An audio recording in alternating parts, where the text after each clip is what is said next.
আমাদের ভালো লাগাতে সকলকে অনেক অনেক অনেক স্বাগত জানিয়ে আমার আজকের গল্প আরম্ভ করছি। আজকের গল্প দেবতার গ্রাস। গল্পটি তাহলে শুরু করি। মেয়েটার নাম বিমলা। শ্যামবর্ণা, রোগা, কণ্ঠার হাড়গুলো পরিষ্কারভাবে উঁচু হয়ে উঠেছে। হনুও স্পষ্ট। চোখ দুটো কোটরে বসে গেছে। ঠোঁট দুটো অস্বাভাবিক ফ্যাকাশে। ওর গাত্রবর্ণের সঙ্গে একদমই মানানসই নয়। মারিয়ানা তীক্ষ্ণ দৃষ্টিতে মেয়েটাকে পর্যবেক্ষণ করেন। এটাই ওনার কাজ। সারাদিন মেয়েটার ঘরে চেয়ারে বসে মেয়েটাকে লক্ষ্য করা। মেডিকেল কলেজ মারিয়ানাকে এই দায়িত্বেই রায়ভবনে পাঠিয়েছে। গভর্নর হেস্টিংসের আদেশ নাকি। ইন্টারভিউতে সুপার সিভিল সার্জন পরিষ্কারভাবে বলেছিলেন মারিয়ানা যেন আবেগতাড়িত না হন। মেয়েটা 1.5 মাস কিছুই খাচ্ছে না। তার ওপর দেবতার ভর হয়েছে, খাওয়ার দরকার নেই। সকালে বিকেলে লোকজন নিয়ম করে বিভিন্ন জায়গা থেকে মেয়েটাকে দেখতে আসছে, পুজো করছে, দান প্রণামী দিচ্ছে। এতদিন না খেয়ে শুধু 2 বেলা 2 গ্লাস জল খেয়ে একটা 10 বছরের মেয়ে এতদিন কি করে বেঁচে আছে, সেটাই মেডিকেল কলেজের ডাক্তারদের প্রশ্ন। কোনো প্রতারণা নেই তো? আর একটা কারণও আছে। ভৃত্যমহলের একটা মেয়ের ওপর দেবীর ভর হয়েছে।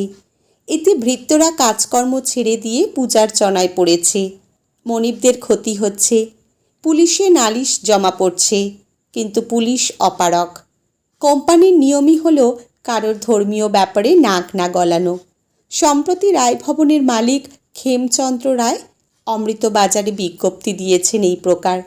নাম বাবলু টিঙ্গা, বয়স 16-17, হাতে পিঠে চাকা চাকা পোড়া দাগ আছে, দক্ষিণ বাহুতে রায় সিগনেট বসানো, পায়ে লোহার বেড়ি, বেড়ি কাটিয়া খুলিয়া ফেলিলেও বেড়ির ঘায়ের দাগ 2 পায়ের গোড়ালিতে বর্তমান থাকিবে। এমন ভৃত্যকে যদি কেহ দেখিয়া সন্ধান দিতে পারেন বা কুমোরটুলির রায়ভবনে ধরিয়া আনিতে পারেন, তবে নগদ সহস্র টাকা পুরস্কার। গভর্নর হেস্টিংস শত প্রচেষ্টা করেও ভৃত্যদের পালানো আটকাতে পারছেন না। বিশেষ করে চন্দননগরে দাস ব্যবসা ফরাসিরা উঠিয়ে দেওয়ার পরে কলকাতা বা ব্রিটিশ কোম্পানির অধীনস্থ অঞ্চলেও ভৃত্যরা সুযোগ পেলেই পালাচ্ছে। মৃত্যুদণ্ডের ভয় তারা পাচ্ছে না। স্কটল্যান্ড থেকে কলিকাতায় মেডিকেল কলেজে নার্স হিসেবে আসা মারিয়ানা বিভিন্ন সান্ধ্য পার্টিতে দেখে শুনে যা বুঝেছেন, এই ভারতবর্ষ দেশটায় দাস ব্যবসা সুপ্রাচীন। বঙ্গপ্রদেশে তার রমরমা বেশি। মোগল আমলে সিলেট থেকে হাবশি নেওয়া হতো দরবারের জন্য। তবে অন্যান্য গরিব গুরবরাও খিদের জ্বালায় ঋণগ্রস্ত হয়ে জমিদারদের এবং নীলকরদের অত্যাচারে সপরিবারে নিজেদের বিক্রি করত। 10 থেকে 20 বছরের বালক 15 টাকায়। বালিকা বয়স্ক দাসীদের বাজার মূল্য আরও কম। ব্রিটিশদের উঠতি জমিদারদের বাড়ির একতলার আলো বাতাসীন অন্ধকার খুপচিগুলোই এরা থাকত। 2 বেলা ডাল ভাত পেত, পরিবর্তে বিনা প্রশ্নের শ্রমদান করত। আমৃত্যু। মৃত্যুর পরে এদের বৈধ বা জারজ সন্তানেরা কাজ করত। খেমচন্দ্র রায় ব্যারাকপুরে ঘাটের দাসবাজার থেকে 20 জন দাস কিনেছিলেন 2 মাস আগে। বিমলা মেয়েটা তার মা বাবার সঙ্গে খাঁচার ভিতরে ছিল। পায়ে বেড়ি পরানো ছিল। খেমচন্দ্রের মনে ধরেছিল বিমলাকে। ঠিক করেই রেখেছিলেন আর একটু ডাগর হলেই মেয়েটাকে নিজের বিশেষ দাসী বানাবেন। সেই জন্যই হয়তো এবারে দাসীদের অতটা কড়াকড়ির মধ্যে রাখেননি। কাল হলো সেটাই। হতচ্ছাড়া ঢিঙ্গা ছেলেটা 2 মাসের মধ্যেই ভাগলবা। তারপর শুরু এই উৎপাত, বিমলার ভর হওয়া। বিমলার মা সেজ রায়গিন্নির বিশেষ পরিচারিকা। সে সেজগিন্নিকে বিমলার ভর হওয়ার গল্প করেছে। প্রথমে বিশ্বাস না করলেও সেজগিন্নি একবার বিমলাকে ওপরে আনিয়েছিলেন। বিমলাকে দেখে ওনার বিশ্বাস হয়েছিল। ভক্তি ভরে গোড় করে 10 টাকা বিমলার চরণে প্রণামী দিয়েছেন এবং দেবীর মা বলে বিমলার মাকে খেমচন্দ্রের শান্তক্রিয়ায় পাঠানো বন্ধ করে দিয়েছেন। একমাত্র চিত্ত বিনোদন বেলায় ওই আধা বুড়ি মালতীর তৈলমর্দন আর স্নান করিয়ে দেওয়া। ক্ষেমচন্দ্র ভেবেছিলেন বিমলাকে এই কাজে রাখবেন। কচি হাতের মালিশে আলাদাই আমেজ। সন্ধ্যায় ডিউটি শেষ হলে মারিয়ানা চার্চ গেলেন। অন্ধকারই ভালো, লোকজন কম থাকবে। ফাদার রবার্ট একা থাকলে ভালো। মারিয়ানা ক্রসের সামনে নতজানু হলেন। হেল্প মি লর্ড, সত্যি বলার শক্তি দাও। ফাদার রবার্ট বেশ খানিকটা পরে ফাঁকা হলেন। কিছু বলবে সিস্টার? চারিদিকে দেখে ইতস্তত করে মাথা নাড়লেন Mariana. It's only you, God and I, আশ্বস্ত করলেন ফাদার। মারিয়ানা বিমলার কথা বলতে শুরু করলেন। প্রথম দিন থেকে যিনি যা দেখেছেন, বিমলার মায়ের কথা, বিমলার বাবা যে রায়ভবন থেকে ভেট হয়ে কোনো ব্রিটিশের বাড়িতে চলে গেছে তার কথাও, দর্শনার্থীদের কথাও, প্রণামীর টাকা, প্রসাদ, মেয়েটাকে সকালে জল খাওয়ানোর আগে ওর মা ওকে চুমু খায়, লিপ কিস। আপনি ভাবছেন ওর মা ওর মুখে খাবার ঢুকিয়ে দেয়? আই এম শিওর দুপুরে লোকজন চলে গেলে ওর মা কাজ থেকে ফিরে খেয়ে এসে আবার। থামলেন মারিয়ানা। দেখা যায় না ফাদার, একটা ফুলের মতো মেয়েকে এরা তিলে তিলে মারছে, শুধু মেয়েটাকে দাসী হতে দেবে না বলে। বোধহয় মেয়েটার টিবি হয়ে গেছে, ক্যাকাক sick, and I can't intervene.